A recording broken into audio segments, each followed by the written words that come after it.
Olá a todos, sejam bem-vindos. A partir de agora, já tendo entendido um pouco o que é o Linear B, como é que funciona esse sistema de escrita, seus contextos de achado, os tipos de documento, a gente pode fazer alguns comentários sobre a informação que esses documentos nos traz sobre como é que era ali o mundo grego na Idade do Bronze. Eu vou começar pelo mais óbvio, porque são documentos econômicos e a gente vai falar um pouquinho do que eles apresentam sobre a economia do mundo micênico, né? Essas informações são complementadas pela arqueologia, mas arqueologia não é o que eu estou discutindo aqui nessa série. Vai ser na série seguinte que eu quero falar sobre Idade do Bronze, grega, tá? Eu vou começar apresentando aqui, trazendo para você a lista de tabuinhas que eu vou discutir, tá? Elas têm direitos autorais, então eu não vou reproduzi-las aqui. Se fosse uma aula fechada, poderia, né? Elas estão abertas para a pesquisa acadêmica, né? Mas não para reprodução sem autorização.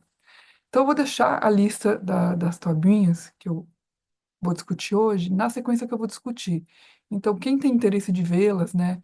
O site é esse, o site que tem as fotos, né? Dessas tabuinhas. É o Calibra, tá? Que é de Cambridge. Tá? Ah, vocês podem ou dar uma olhada nelas antes, ou deixá-las abertas, né? E conforme eu vou falando, vocês dão uma olhadinha nelas, é bem interessante. Ver o formato, como é que elas estão, é bem legal, né? Eu, infelizmente, não vou, só vou poder trazer uma de Knossos, que é aberta, mas as de Pilos não. Tá? Então a gente começa, né, primeiro discutindo o que tipo de informação a gente pode tirar dos textos. O sistema econômico, a partir dos documentos em linear B, vai dar conta das parcelas das atividades econômicas controladas pelo centro. Então a gente não vai ter um quadro total da economia da Idade do Bronze, né? É uma parcela do que os centros administrativos controlavam, né? Que tinha interesse econômico de um certo controle administrativo, né? E aí a gente vai perceber que, muito similar às outras civilizações que são contemporâneas ali no Mediterrâneo Oriental, como o mundo mesopotâmico, o Império Hitita, o mundo egípcio, da Idade do Bronze, ali do finalzinho da Idade do Bronze, são, sobretudo, né, estados redistributivos, que trabalham com uma economia planificada. Então, você tem uma administração preocupada com a produção de alguns bens e o armazenamento destes bens, a circulação de determinados produtos e a obtenção e transformação de algumas matérias-primas, que é o que aparece nos textos para a gente. Então, eu começo aqui, né, com este documento, Pilos JN, que é a série, né, 310. Estou com, tá na minha frente aqui o menu, né, mas acho que é o 310, né? Ele é um documento longo, né? Eu não vou trabalhar com ele todo, mas ele é um documento que traz uma informação importante. Então, eu vou fazer um recorte aqui neste documento, que é este aqui. Este documento é uma lista de trabalhadores de metais e alocação da matéria-prima, né? Provavelmente bronze ou cobre, né? Para esses trabalhadores. E aí, na primeira parte do texto, a gente tem esta palavra, taracija, que é entendido pelos estudiosos como uma quantidade de material pesado para processamento. Então, é o centro dando para esses trabalhadores de metal a matéria-prima para ser trabalhada, né? Provavelmente vem de uma palavra grega talassia, que é quantidade de lã pesada e preparada para produzir uma roupa, né, ou um tecido, né? E a partir da metade do texto, a gente tem a palavra taracígio. Então, a gente aí estaria na esfera de trabalhadores que estão fora do sistema taracígeo. Taracígeo em português, né? Então, o que que é esse sistema? A gente percebe que é o controle da produção industrial de bens de interesse. São manufaturas organizadas por esses centros e uma produção de alta qualidade. Não é tanto a quantidade, é mais a qualidade. Então, a gente está na esfera dos objetos de luxos, determinados tecidos, objetos de metais, uma cerâmica refinada, né? Que, neste caso, né, desse tipo de material, a gente vai enxergar, entender que você tem os trabalhadores espalhados na região que esse centro controla, né? Então são atividades locais, é uma produção descentralizada, mas esses centros fornecem a matéria-prima e demandam uma quantidade e controlam todo o processo produtivo até o produto final ser entregue. Para ingredientes mais caros ou mais difíceis de se obter, que vem, né, por exemplo, de um comércio externo que a gente não está nos textos, mas a gente infere que existe, como os perfumes ou um tipo de tecido mais refinado, a gente percebe que a produção está nos centros, né? Então, tem as oficinas naqueles edifícios e aí o controle é direto, né? Porque os trabalhadores estão ali, são dependentes desse centro, trabalham em oficinas do centro, enquanto no primeiro caso a gente tem trabalhadores trabalhando nas suas aldeias, né, em localidades fora do centro, mas dependendo ali do fornecimento de matéria-prima. Pode ser, inclusive, que eles façam esses trabalhos para esses centros, mas também possam fazer outras atividades, né? Produzir localmente, né? Aí com recursos próprios. Então, por exemplo, eu não vou esgotar todos os documentos, mas vou trazer alguns exemplos. Na série de Tebas, OF, a gente tem a distribuição de lã para artesãos de diversas regiões. Eles não estão em Tebas, mas eles estão na região que Tebas controla, né, ou administra, né? Na série de Pilos, VA, na série não, na tabuinha de Pilos, VA 482, a gente tem a distribuição de marfim para trabalhadores que não estão em Pilos, né? Depois a gente vai ter uma aula sobre a geografia desses centros, né? E Pilos controla uma área bastante extensa, tá? Nos documentos também aparecem, né, o vocabulário de artesãos especializados, como os próprios trabalhadores de metal, os ceramistas, os tecelões, trabalhadores que trabalham com vidro azul e os ourives, né, que trabalham com ouro, né? Então, a gente tem esses nomes aparecendo nesses documentos. Vamos passar para outro documento, né? Então, a gente tem outro documento de Pilo, CC 660, né? O que que a gente tem aqui? Um documento de folha de palmeira, então ele é menorzinho, né? A gente tem um nome próprio e a gente tem um verbo aqui que eu falei que é raro, mas eles aparecem, né? Que é aquele que provavelmente vem de acora, que é ágora, e é entendido por quem estuda como coletou ou reuniu. Na segunda linha, a gente tem um topônimo de algum lugar, um nome próprio, que provavelmente é entendido como, né, para o nome próprio, né? O proprietário, quem cuida desses rebanhos, 30 carneiros, né? Então, a gente tem isso em Pilos, e a gente tem alguma coisa muito parecida, com algumas diferenças, em Quinossos também. E aqui está o documento de Quinossos, né, na série DA. Eu trouxe o documento 1132, que está legível para quem já ali viu o silabário, né, e fez o exercício, tá? A gente vai ter também,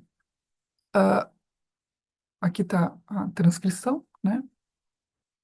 E a gente vai ter isso, né? Um antropônimo, que aí os estudiosos chamam de coletor, então essas são as figuras de coletores, que seriam, a gente não sabe muito bem, tem toda uma discussão, tem vários artigos sobre os coletores, né?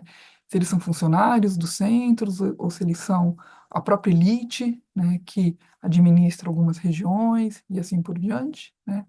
Mas é entendido como alguém associado ao centro, ou proprietário, né, local e que está associado ao centro, né?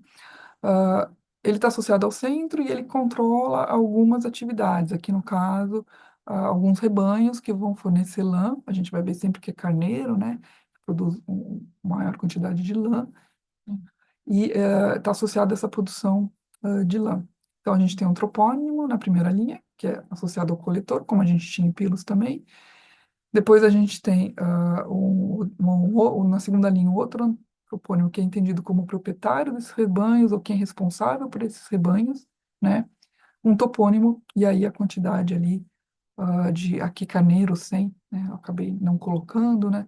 E sempre números redondos, 100, 200, 150, né?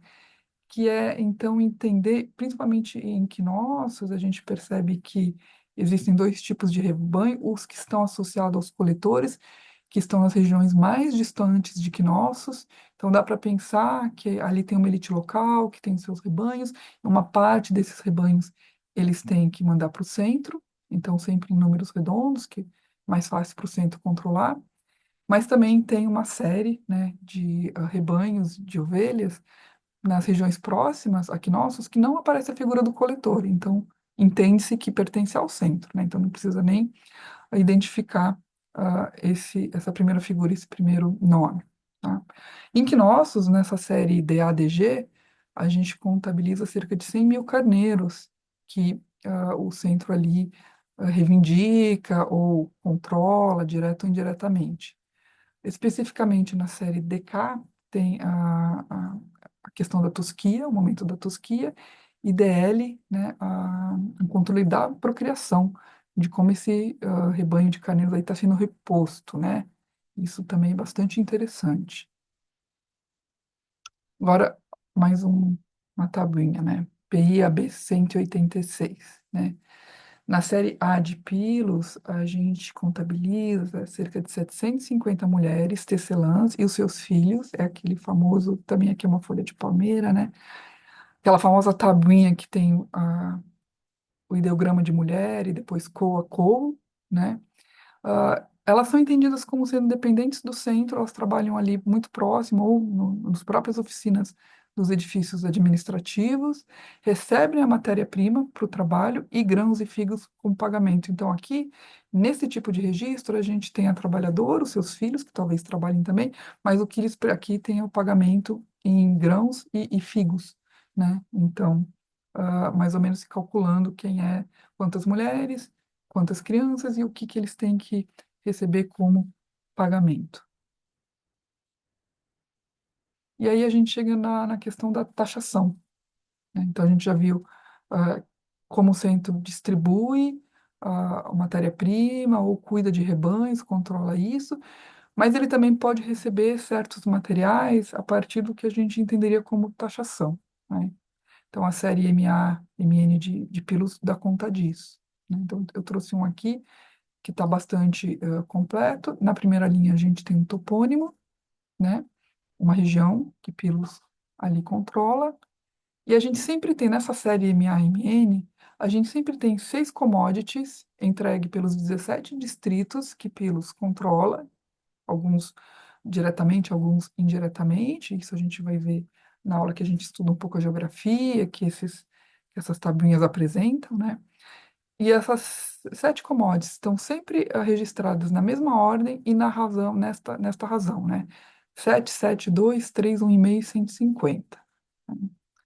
Infelizmente, para essas commodities, apenas 2 produtos são identificados: roupas sem decoração ou acabamento, né? Seria uma roupa simples, ali só tecida, e peles de animais, né? Então, vamos olhar um pouquinho com atenção para este documento, né? Então, a gente tem na primeira linha o que este local, né, que é a Quereua, tinha que entregar. Então, da commodity 146, por exemplo, eu vou pegar só a primeira, mas depois vocês podem olhar toda a sequência aqui. Tinha que entregar 23 unidades. Tá? Na segunda linha, a gente tem a palavra PU12, que é entregue. O que que ela entregou? 10. Né? E aí depois, aqui está abreviado, mas em alguns outros documentos aparece o outro termo, que é o pero, que é isento. Então, entregou 10, está faltando 13, mas não está devendo, porque a gente também tem esse termo que está devendo, né? Aqui tá isento de 13. Tá? E assim por diante. Então, em cima a gente tem o que devia ter sido entregue, e embaixo o que entregou e o que foi isento, né? Que essa região não precisou entregar. Aqui, por exemplo, a gente tem uma sequência de distritos, né, na série MN, que Pilos controla, que é especificamente deste commodity que é a roupa, né? Então, aqui é só um registro das roupas que foram entregues, né, numa determinada quantidade, por cada uma dessas localidades, né? Aqui a gente tem um nome de localidades, ou a gente tem os topônimos, né? Ou a gente tem uma referência a essas localidades. E aí, falando um pouquinho dos escribas, mas eu vou ter, né, um vídeo só para a gente falar um pouquinho dos escribas, né? Em Quinossos, a gente não tem o nome desses escribas, né? Eles não assinam esses documentos. A gente fala as mãos, né? Então, a gente tem a mão 103, que, tá, que controla só um produto, né? Então, ele registra, né, nos documentos que são identificados com a sua caligrafia, ao registro de certas metas de produção e a quantidade de lã necessária para atingir esse número que tem que ser produzido. E ele também está associado a um tipo específico de roupa, né, identificado por TEPA, por 2 ideogramas, né, e controla desde a distribuição de lã até a entrega do produto final. Já a mão 116, ou escriba 116, está associada a um outro tipo de roupa mais refinada, que recebia decoração extra, né, que é identificado como um tingimento vermelho, não se sabe bem se é em toda a roupa ou se é uma parte, e franjas brancas, né, e também aos destinatários, né, que são os equitai, e também algumas dessas roupas são qualificadas como ksenia. Os equitais é um grupo social aí que a gente vai ver num outro vídeo que eu vou falar como, a partir desses documentos, a gente pode pontuar alguns grupos sociais. E o Xenia eu falo logo mais para frente. Então, o que que a gente consegue perceber? Só nesses poucos exemplos que eu trouxe, que a gente tem um sistema que não dá conta de tudo que é produzido, né, nessas regiões, mas é de uma parcela, né, é de um recorte ali que o centro controla. Então, é um sistema que controla a produção principalmente de bens de luxo, que são óleos perfumados, objetos de bronze, móveis entalhados e decorados com marfim, vasos decorados, tecidos refinados, alguns perfumados também, que é entendido que é para o consumo da elite desses centros, alguns são destinados a fins religiosos e alguns para exportação. A gente não tem nenhum documento que fala de comércio, né? Mas a gente tem, e o que os estudiosos entendem, é que quando a gente tem a palavra Xênia, está dizendo estrangeiro no sentido que é para exportação, e geralmente como está associado a esse tipo de tecido mais refinado, a gente entende que provavelmente o destino dele seja o estrangeiro, para até obter matérias-primas, né? O mundo grego é um território que tem bastante não, tem poucos recursos, né? Então, minerais e vegetais, então depende bastante desse contato com as outras civilizações do Mediterrâneo Oriental para conseguir essas matérias-primas e também os objetos de luxo que essas sociedades produzem. Neste documento aqui, né, de Pilos, FR, a série FR é a série de perfumes, né, 1231, a gente tem dois termos interessantes, né? A gente tem perfumes ou óleo, né, na primeira linha destinado à Potinígia, que é identificado como uma divindade, e aí a gente vai falar isso no outro vídeo, que é sobre a religião, e também na segunda linha, Keneniwijo, que é entendido como Sênia para o estrangeiro, né? Então, óleos que são reservados ali, talvez para exportação ou troca de presentes, né? Nesse mundo também há essa questão de troca de presente entre os soberanos, entre os governantes e assim por diante. Aparece um outro sistema, o que é considerado um outro sistema, mas assim, são poucas tabuinhas, a grande parte das tabuinhas dá conta desse sistema que é entendido como Taracígia, né? Mas existem algumas outras tabuinhas que trazem este termo ONU, né? Aqui eu trouxe uma, né? Ora é entendido como benefício, é um pagamento dado a outros trabalhadores que o centro não controla, né, que provavelmente não forneceu a matéria-prima, eles não são dependentes ou semidependentes do centro. E aí aparece outro tipo de produto que a gente vê que não é um produto muito de luxo, muito refinado, mas que o centro também tem necessidade. Então aparece neste aqui que eu trouxe, né? Fabricantes de rede, um tecelão, geralmente são as mulheres que estão associadas à tecelagem, aqui tem um tecelão, então talvez ou ele fabrique um tipo diferente de tecido, né? De qualquer forma, está no masculino. Tem um produtor de azeite já refinado, né? Então isso é interessante, pensar de trabalhadores talvez livres, mas que eventualmente o centro compra alguma mercadoria ou produto desses artesãos e paga nesse sistema ONU, né? Paga com produtos, com matéria-prima, ou aqui neste especificamente com grão, né? Com produção agrícola, grão e fio, graini, né? Unir o fio. Uma outra coisa que a gente, que os documentos dizem um pouco sobre as atividades econômicas desse centro, né? Neste caso aqui, né, de Pilos SA 790, é que eles são responsáveis também pelo reparo de algumas mercadorias, não só pela produção, mas pelo reparo de algumas mercadorias. Aqui a gente tem este documento dizendo de rodas, de equetais, os equetais aparecendo de novo, né, que não estão operantes, elas precisam de conserto. E em Pilos tem ali um lugar que é entendido como um lugar de produção e conserto dessas rodas dos carros de guerra. Aqui é um documento longo, né? Antes de eu ir para ele, deixa eu voltar aqui, que é muita informação nesse documento, né? Então, o que que a gente percebe, né? O linear B, ele surge, como a escrita em geral surge, né, neste momento, na Idade do Bronze, mas em outras regiões, né? Suméria, Egito, muito antes, né? Muito associada a uma função de controle, né? Ao surgimento de um Estado como a gente entende na antiguidade, né? a, um- a uma unidade, né, uma entidade política centralizada, que controla terras, controla talvez uma parcela da religião, depende de onde você está, né? Controla a força militar, o próprio recurso da força, tal. E a escrita ela acaba surgindo, né, como uma necessidade deste controle, do registro deste controle. Isso não quer dizer que ela fica restrita a isso. Neste mundo ela ficou, né? No mundo micênico a gente não encontra, a escrita não é usada.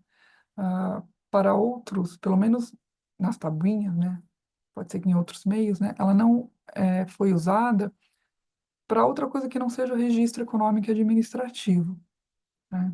Então ela não, a gente não vai falar de um mundo letrado, de letramento e assim por diante, né?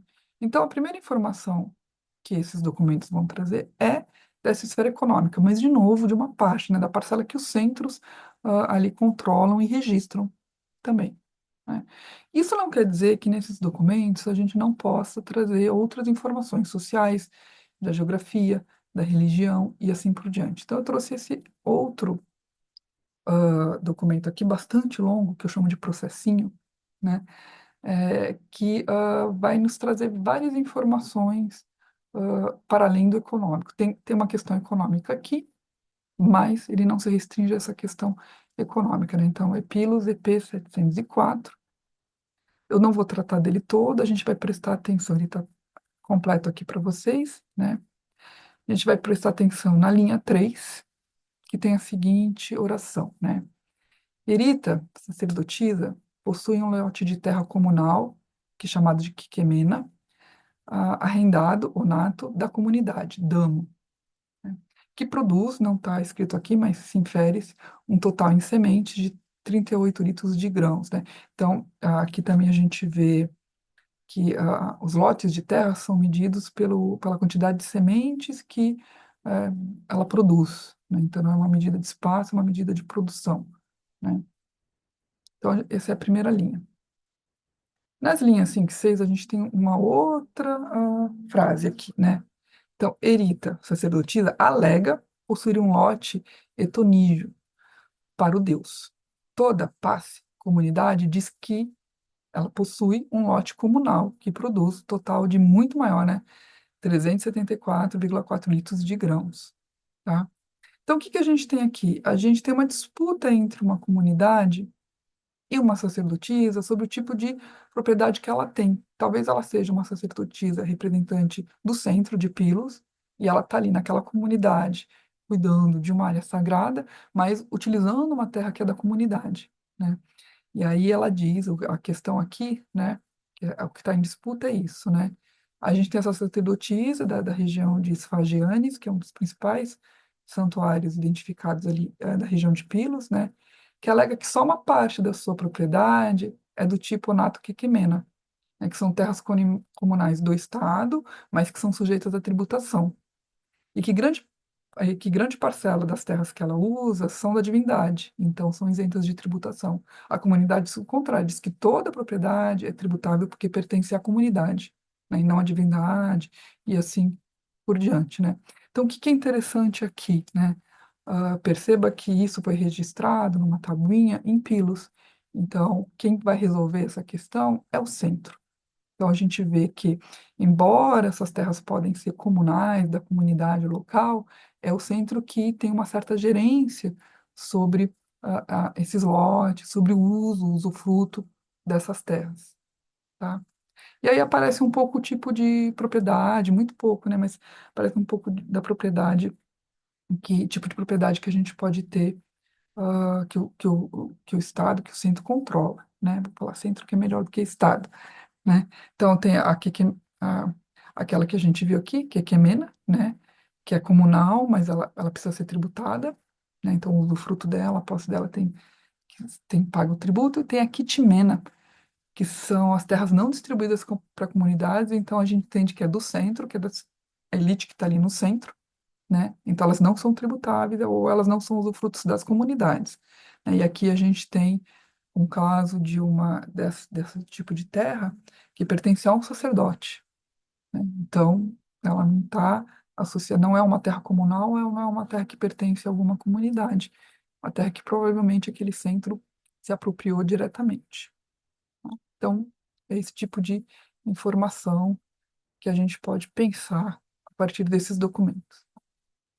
Referências bibliográficas, acabou de sair, né, 2021, mas acabou de sair, né, porque a primeira edição é de 52. Uma nova versão dos tabletes, né, das tabuinhas de Pilos, revisada e com algumas correções, está disponível online, é fácil achar. E para essa aula eu usei vários textos, mas eu acho assim que um texto que é introdutório, que é sintético, para quem quer entender um pouco, é este, né, da Cynthia Sherman e do John Bennett. Toma cuidado, tem o Emmett Bennett e tem o John Bennett, né? Economia e Administração, numa obra, né, sobre o Companion to the Edge and Bronze Age, né, que é uma série que a Cambridge edita, né? E aí tem este capítulo específico falando da economia e da administração, não só a partir dos textos, mas principalmente a partir dos textos. E aqui os dois sites que seria interessante para essa aula, né? O Damos, que tem a transcrição de todos os textos, depois de onde eu copiei as transcrições, e o Calibra, que tem as fotos, né, as imagens das tabuinhas de Pilos, né? Que tem direitos autorais ali da Universidade de Cambridge, mas que vocês podem consultar. Eles deixam baixar, vocês podem ali baixar, estudar, tal. Não pode divulgar, né? Não pode usar ali para fins comerciais e assim por diante, que não é o caso aqui, mas por via das dúvidas eu optei por não apresentar esses documentos diretamente, mas eu deixei a lista lá para que vocês possam consultá-las, tá? Então, por hoje é só. Espero que tenha ficado claro. Novamente, qualquer dúvida, comentário, quer saber mais, né? Deixe uma mensagem, nos comentários. Até a próxima.